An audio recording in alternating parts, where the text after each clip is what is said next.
سلام پاکستان 24 نیوز کے ساتھ میں ہوں ذیشان بشیر۔ ہیڈ لائنز آپ جان چکے، خبروں کی تفصیلات کی جانب بڑھتے ہیں۔ سب سے پہلے بات کریں گے مری سانحے کی۔ مری میں افسوسناک سانحے کے بعد ہر طرف ویرانی چھانے لگی ہے۔ اس وقت مری شہر اندھیرے میں ڈوبا ہوا ہے، جبکہ ہوٹل بھی خالی ہو گئے ہیں۔ ریسکیو آپریشن تاحال جاری ہے۔ مزید جان لیتے ہیں، حیدر علی ہمارے ساتھ موجود ہیں۔ حیدر، بتائے گا تازہ ترین صورتحال کیا ہے؟ جی بالکل، اس وقت میں مری کے مال روڈ پہ موجود ہوں اور اس وقت مری شہر اور سیاح انتہائی اداس ہیں، کیونکہ مری کے اندر ایک واقعہ پیش آیا ہے۔ 21 جانیں ضائع ہو گئی ہیں۔ میں آپ کو بتاتا چلوں کہ اس وقت بھی ریسکیو آپریشن جاری ہے۔ کلڈنا سے باریاں روڈ پر اس وقت بھی کچھ سیاح کی گاڑیاں پھنسی ہوئی ہیں، لیکن سیاح اس وقت محفوظ ہیں، ان کو ریسکیو کیا جا رہا ہے۔ میں آپ کو یہ بتاتا چلوں کہ اس وقت مری کی دیگر شاہراہوں سے ایکسپریس وے جی ٹی روڈ سے برف ہٹا دی گئی ہے۔ اس وقت وہ روڈ بالکل کلیئر ہے، نمک پاشی کر دی گئی ہے، لیکن اندرون شہر کی یہ حالت ہے کہ اس وقت سیاح بھی یہاں سے واپس جا چکے ہیں۔ تقریباً 40,000 سے زائد گاڑیاں اس وقت واپس اسلام آباد کو جا چکی ہیں۔ اس وقت مری کے ہوٹل خالی ہو چکے ہیں۔ اکا تکا سیاح مری کے مال روڈ پہ چہل قدمی کرتے دکھائی دے رہے ہیں، لیکن زیادہ تر سیاح واپس جا چکے ہیں۔ اس وقت میں اندھیرے میں ڈوبا ہوا ہے اور اسلام آباد سے اس وقت لائٹ بند کر دی گئی ہے۔ تقریباً 3 دن ہو گئے ہیں کہ بجلی بند ہے، جس کی باعث مری کے اندر پانی کی قلت بھی ہو گئی ہے، لوگوں کو انقلاب کا سامنا کرنا پڑ رہا ہے۔ حیدر، بہت شکریہ اپڈیٹ کرنے کے لیے۔ اور مری کے تمام مرکزی شاہرات کھول دی گئی ہیں۔ ISPR کے مطابق مرکزی شاہرات کے بعد رابطہ سڑکیں کھولنے کا کام جاری ہے۔ پھنسے ہوئے سیاحوں کو اسلام آباد اور راولپنڈی منتقل کیا جا رہا ہے۔ ریسکیو آپریشن تاحال جاری ہے۔ تمام مرکزی شاہرات مری کی کھول دی گئی ہیں، انہیں صاف کر دیا گیا ہے اور یہاں پر ٹریفک کی روانی بحال کر دی گئی ہے۔ اسی بارے میں مزید جان لیتے ہیں، سعود بٹ ہمارے ساتھ موجود ہیں۔ سعود، بتائے گا امدادی کارروائیوں کے حوالے سے ISPR کا کیا کہنا ہے؟ آج بالکل ISPR کی جاری کردہ تازہ تفصیلات کے مطابق مری کی صورتحال میں اہم مواصلاتی شاہراہوں پر مکمل قسم کی جو نقل و حرکت ہے اس کو صاف کر دیا گیا ہے۔ کلڈنا باریان روڈ کو بھی کلیئر قرار دیا گیا ہے، جبکہ اہم سڑکوں کی صفائی کے بعد فوج کے انجینئرز اب سڑکوں پر جو رابطہ سڑکیں آ رہی ہیں ان کو کنٹرول کرنے کا کام کر رہے ہیں، کیونکہ مین روڈز کو ابتدائی مراحل میں صاف کیا گیا ہے، لیکن جو رابطہ سڑکیں ہیں ان پر ابھی تک برف ہے، جس سے متعدد جو وہاں پر ٹورسٹ ہیں ان کو مین روڈ تک آنے میں مشکلات کا سامنا ہے۔ ISPR کی جانب سے یہ بتایا گیا ہے کہ اب جو ملکہ سڑکیں ہیں ان کو جلد از جلد کلیئر قرار دیا جائے گا تاکہ لوگ مین سڑک تک رسائی حاصل کر سکیں۔ ساتھ ہی ساتھ یہ بھی واضح کیا گیا ہے کہ ریلیف کیمپ طبی سہولیات مکمل طور پر کام کر رہی ہیں۔ پھنسے ہوئے سیاحوں کو راولپنڈی اور اسلام آباد منتقل کیا جا رہا ہے تاکہ وہ اپنے دیگر جہاں کی ان کی رہائشی ہیں ان علاقوں کو واپس روانہ ہو سکیں۔ جی بہت شکریہ سعود بٹ تفصیلات کے لیے۔ سانحہ مری کے نااہل ذمہ داروں کی حقیقت سامنے آ گئی۔ سانحہ کی ابتدائی تحقیقاتی رپورٹ پیش کر دی گئی ہے، جس میں انکشاف ہوا ہے کہ مری اور گرد و نواح میں سڑکوں کی گزشتہ 2 برسوں سے تعمیر و مرمت نہیں کی گئی، جبکہ صبح 8 بجے برف کا طوفان تھمنے کے بعد انتظامیہ حرکت میں آئی۔ مزید جان لیتے ہیں، علی رامے ہمارے ساتھ موجود ہیں۔ علی، بتائے گا کیا سامنے آیا ہے اس رپورٹ میں؟ بالکل شان، جو ابتدائی رپورٹ وزیر اعلیٰ پنجاب کو پیش کی گئی انتظامیہ کی طرف سے، اس میں چند اہم پہلوؤں پر پردہ جو ہے وہ بھی ہٹایا گیا، اور اس میں سب سے پہلے تو بات یہ کی گئی کہ ہائی وے ڈپارٹمنٹ کی ذمہ داری تھی کہ ان کو 2 برس قبل ہی کہا گیا تھا کہ وہ سڑکوں کی تعمیر و مرمت کا کام جو ہے وہ مکمل کرے۔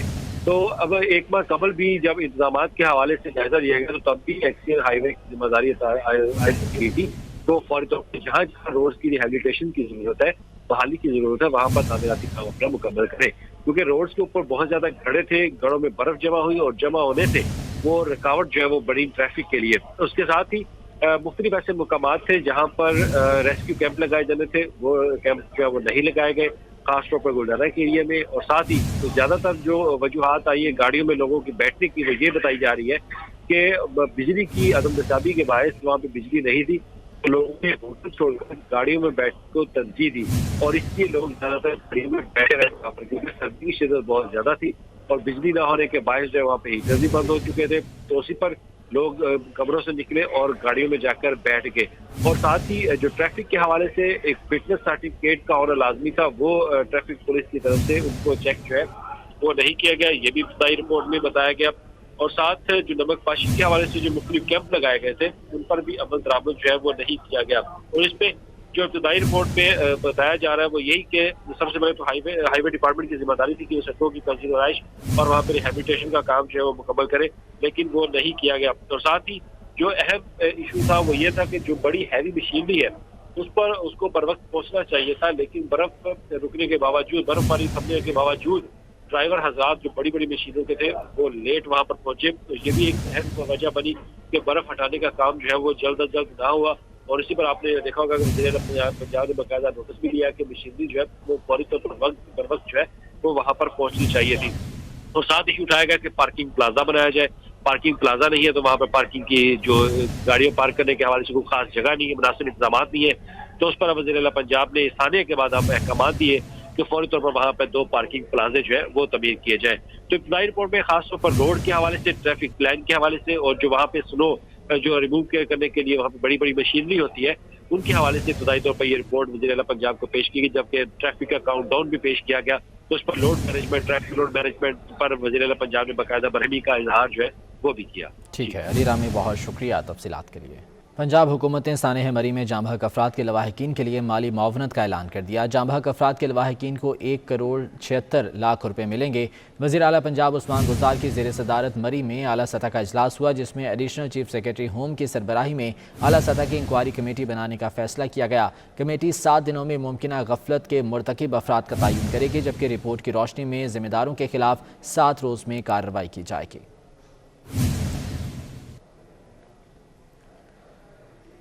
مسلم لیگ نون کے رہنما احسن اقبال سانحہ مری پر حکومت پر برس پڑے. کہتے ہیں حکومت کی بے حسی کی وجہ سے شہریوں کی جانیں گئی ہیں. عمران نیازی نے چندہ دینے والوں کو نوازا. پی ٹی آئی نے پاکستان کو دیوالیہ کر دیا ہے. عمران نیازی نے عوام کو دھوکہ دے کر بڑی کرپشن کی ہے. پیپلز پارٹی کے لانگ مارچ کا خیر مقدم کرتے ہیں. مری کے اندر سیاحوں کے ساتھ پیش آنے والے اندھوناک واقعات ہیں، جس میں تقریباً 2 درجن افراد اپنی جان سے ہاتھ دھو بیٹھے، چونکہ 24 گھنٹے وہاں پر کسی قسم کی کوئی امداد، کسی قسم کی کوئی انتظامیہ یا حکومت نظر نہیں آئی. پی ڈی ایم کی جماعتیں پہلے اپنے لانگ مارچ کا اعلان کر چکی ہیں. اب اگر پیپلز پارٹی نے بھی لانگ مارچ کا اعلان کیا ہے تو ہم اس کا خیر مقدم کرتے ہیں، اور ہم سمجھتے ہیں کہ جتنے بھی لانگ مارچ اس حکومت کے خلاف ہوں اتنے کم ہیں، اور یقیناً پیپلز پارٹی کے لانگ مارچ سے سیاسی موبلائزیشن ہوگی، جس کا ہمیں بھی اپنی لانگ مارچ میں فائدہ ہوگا. لاہور میں بلاول بھٹو کی زیر صدارت سینٹرل ایگزیکٹو کمیٹی جنوبی پنجاب کا اجلاس ہوا، جس میں سانحہ مری میں جاں بحق افراد کے لیے دعا کی گئی. اس موقع پر بلاول بھٹو نے کہا کہ عوام مر رہے ہیں اور حکمران موت کا ذمہ دار خود مرنے والوں کو قرار دے رہے ہیں. حکومت کی جانب سے ایسا بیان سفاکیت کی انتہا ہے. سانحہ مری کی شفاف انکوائری کراتے ہوئے غفلت کے مرتکب افراد کو سخت سزا دی جائے. بلاول بھٹو کا کہنا تھا کہ ہیلی کاپٹر میں بیٹھ کر مرتے لوگوں کا تماشا دیکھنے والے حکمران وہی تھے جو کل تک سائیکل والے وزیر اعظم کی مثالیں دیتے تھے. اجلاس میں بلاول بھٹو کو 27 فروری کے لانگ مارچ کی تیاریوں کے حوالے سے بریفنگ دی گئی. بلاول بھٹو نے کہا کہ پیپلز پارٹی کا لانگ مارچ پاکستان کے ہر عام آدمی کے لیے ہے. ظالم حکمران عوام کو تکلیفیں دیتے رہیں اور پیپلز پارٹی خاموش بیٹھی رہے، یہ کبھی نہیں ہو سکتا.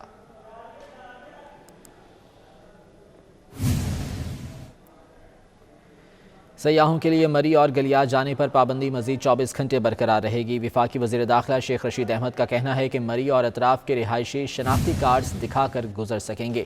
مزید جان لیتے ہیں، سعود بٹ ہمارے ساتھ موجود ہیں. سعود بٹ بتائے گا کیا احکامات جاری ہوئے ہیں اس سلسلے میں؟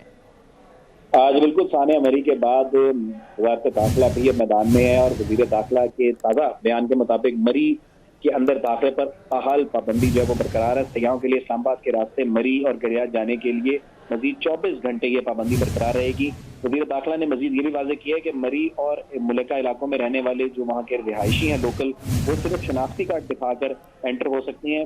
17 میل انٹرچینجر کے پاس جو ایک مین انٹری پوائنٹ بنایا گیا ہے، وہاں پر پاک فوج اور ضلعی انتظامیہ کی جو ٹیمیں ہیں وہ موجود ہیں. کسی صورت بھی غیر متعلقہ افراد کو مری داخلے کی اجازت نہیں دی جائے گی، اور خصوصی طور پر جو مری سیر کرنے کے لیے جانا چاہتے ہیں ان کے داخلے پر مزید 24 گھنٹے پابندی رہے گی. مری اور گلیات کی صورتحال کو مسلسل جائزہ لے رہے ہیں. وزیر داخلہ نے یہ کہا ہے، اور ساتھ ہی ساتھ یہ بھی واضح کیا ہے کہ سیاحوں کے لیے مری اور گلیات جانے کا فیصلہ صورتحال دیکھنے کے بعد کیا جائے گا. بہت شکریہ سعود بٹ تفصیلات کے لیے. ضلع خیبر میں 20 سال بعد ریکارڈ برف باری سے عوام کو شدید مشکلات کا سامنا ہے. لوگ ویڈیو پیغامات کے ذریعے حکومت اور مخیر حضرات سے فوری امداد کی اپیل کر رہے ہیں. ضلع خیبر میں 20 سال کے بعد ریکارڈ برفباری ہوئی ہے، جس سے نہ صرف آمد و رفت میں مشکلات کا سامنا ہے بلکہ اشیاء خور و نوش کی قلت بھی پیدا ہو گئی ہے، جس سے یہاں کے رہائشیوں کو شدید پریشانی ہے۔ لوگ ویڈیو پیغامات کے ذریعے حکومت اور مخیر حضرات سے فوری امداد کی اپیل کر رہے ہیں۔ ان کا یہ کہنا ہے کہ ضلع انتظامیہ کی جانب سے تاحال کوئی اس سلسلے میں ایکشن نہیں لیا گیا اور یہاں پر لوگوں کی مشکلات بڑھتی چلی جا رہی ہیں۔ ضلع خیبر میں 20 سال کے بعد ریکارڈ برفباری ہوئی ہے، جس سے رابطہ سڑکیں بند ہو گئی ہیں اور یہاں کے لوگوں کو شدید پریشانی کا سامنا کرنا پڑ رہا ہے۔ سندھ کے متنازع بلدیاتی قانون کے خلاف سندھ اسمبلی کے باہر جماعت اسلامی کا احتجاجی دھرنا 10ویں روز بھی جاری ہے۔ کراچی شہر کے مختلف علاقوں میں بھی احتجاج کیا جا رہا ہے۔ جماعت اسلامی کے کارکنان بہت بڑی تعداد میں سندھ اسمبلی کے باہر موجود ہیں اور مظاہرہ کر رہے ہیں۔ گزشتہ 10 روز سے یہاں پر دھرنا دیے بیٹھے ہیں۔ ان کا مطالبہ ہے کہ جب تک متنازع بلدیاتی قانون کو واپس نہیں لیا جاتا ان کا یہ احتجاج جاری رہے گا، اور نہ صرف سندھ اسمبلی کے باہر بلکہ شہر کے مختلف علاقوں میں بھی احتجاج شروع ہو گیا ہے۔ ملی، ڈرگ روڈ سمیت دیگر علاقوں میں احتجاج کیا جا رہا ہے، وہاں پر بھی جماعت اسلامی کے کارکنان کی، مظاہرین کی ایک بڑی تعداد موجود ہے۔ حافظ نعیم الرحمان کا یہ کہنا ہے کہ جماعت اسلامی کی جانب سے یہ احتجاج اس وقت تک جاری رہے گا جب تک بلدیاتی قانون کو واپس نہیں لیا جاتا۔ ان کی جانب سے بلدیاتی قانون کو کالا قانون قرار دیا گیا اور انہوں نے عدالت میں بھی ایک درخواست دائر کی تھی جس میں اس قانون کو کالعدم قرار دینے کی استدعا کی گئی تھی۔ احتجاج کیا جا رہا ہے۔ جماعت اسلامی کے امیر سراج الحق نے بھی اس دھرنے میں شرکت کی تھی 2 روز پہلے، اور ان کا یہ کہنا تھا کہ جماعت اسلامی عوامی قوت کی مدد سے اس قانون کو واپس کروائے گی، جبکہ دیگر جو اپوزیشن جماعتوں کے رہنما ہیں ان کی آمد کا بھی سلسلہ جاری ہے، جو کہ اظہار یکجہتی کے لیے دھرنے کے شرکاء سے ملاقات کر رہے ہیں اور ان سے خطاب کے لیے بھی یہاں پر آتے ہیں۔ سندھ کے متنازع بلدیاتی قانون کے خلاف سندھ اسمبلی کے باہر جماعت اسلامی کا یہ دھرنا جو کہ 10ویں روز بھی جاری ہے اور بہت بڑی تعداد میں کارکنان کی تعداد یہاں پر موجود ہے۔ جاوید قائم خانی ہمارے ساتھ ہیں، ان سے مزید جان لیتے ہیں۔ جاوید، بتائے گا تازہ ترین صورتحال کیا ہے یہاں پر؟ اس وقت بھی دھرنا جو ہے وہ جاری ہے اور وقت مغرب ہوا تھا، مغرب کی نماز با جماعت سے دھرنے کے اندر ادا کی گئی۔ اس کے بعد جو اب نعروں کا سلسلہ جاری ہے۔ نوجوان جمعیت کے جو طلبہ ہیں اور ان کے نوجوان کارکنان جماعت اسلامی کے، ان کی جانب سے جو ہے وہ نعرے لگائے جا رہے ہیں، لیکن آج کا مرکزی خطاب جو ہے وہ لیاقت بلوچ کریں گے اور اس کا وقت جو ہے تقریباً 9:30 بجے رکھا گیا ہے۔ مختلف وفود کی آمد کا سلسلہ بھی شہر کے حوالے سے جو ہے اس دھرنے کے اندر جاری رہا۔ اس وقت بھی جو ہے وہ بڑی تعداد کے اندر کراچی سے تعلق رکھنے والے لوگ، جماعت اسلامی کے کارکنان اور مختلف سماجی شخصیات جو ہیں انہوں نے یہاں پر شرکت کی اور موجود ہے دھرنے کے اندر۔ مین یہی ٹاپک ہے، اگر پیپلز پارٹی آتی ہے مذاکرات کے لیے تو صرف اگر بامعنی مذاکرات ہو تو اس کے لیے ان کو لبیک ہے، وہ آ جائے یہاں پر آ کر دھرنے سے معاہدین سے بات کریں اور ان کے رہنماؤں سے جو ہے وہ بات چیت کریں، لیکن صرف جو ہے وہ دھرنا یقین دہانی پر ختم نہیں ہوگا جب تک یہ بات 2001 کا جو قانون ہے اس کے مطابق بلدیاتی نظام کو بحال نہ کیا جائے یا با اختیار بلدیاتی نظام نہیں ہوگا۔ اس سے علاوہ جو ہے یہاں سے دھرنا ختم نہیں کیا جائے گا۔ اسی طرح جو ہے وہ چلتا رہے گا۔ آج تقریباً 10 روز ہو چکے ہیں اس دھرنے کو اور 10 روز سے جو ہے وہ گرمی، سردی اور بارش ہو یا موسم جیسا بھی ہو، شدید سردی کے موسم میں ٹھیک ہے۔ جاوید قائم خانی بہت شکریہ، تفصیلات سے آگاہ کر رہے تھے۔ وفاقی بیوروکریسی میں افسروں کی گریڈ 21 سے 22 میں ترقی کے لیے 15 ماہ سے زیر التوا high power board selection board کا اجلاس کل ہوگا۔ وزیر اعظم Imran Khan high power selection board اجلاس کی صدارت کریں گے۔ بورڈ 27 سے زائد افسران کی گریڈ 22 میں ترقی کی منظوری دے گا۔ مزید جان لیتے ہیں، بابر شہزاد ترک ہمارے ساتھ موجود ہیں۔ بابر شہزاد، اپڈیٹ کیجیے گا اس بارے میں۔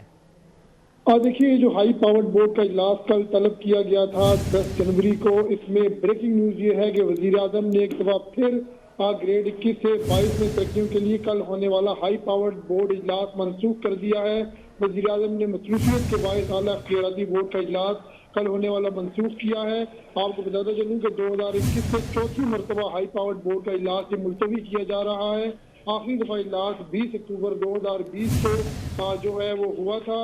جو بیوروکریسی ہے اس میں شدید اضطراب اس حوالے سے پایا جاتا ہے، کیونکہ 15 ماہ تک زیر التوا رہنے کے بعد یہ اجلاس 29 دسمبر کو پچھلے سال طلب کیا گیا تھا، اسے منسوخ کیا گیا اور اس کے بعد پھر جو ہے وہ کل 10 جنوری کو طلب کیا گیا اور اب جو ہے وہ تازہ ترین صورتحال یہ ہے کہ اسے بھی منسوخ کر دیا گیا ہے۔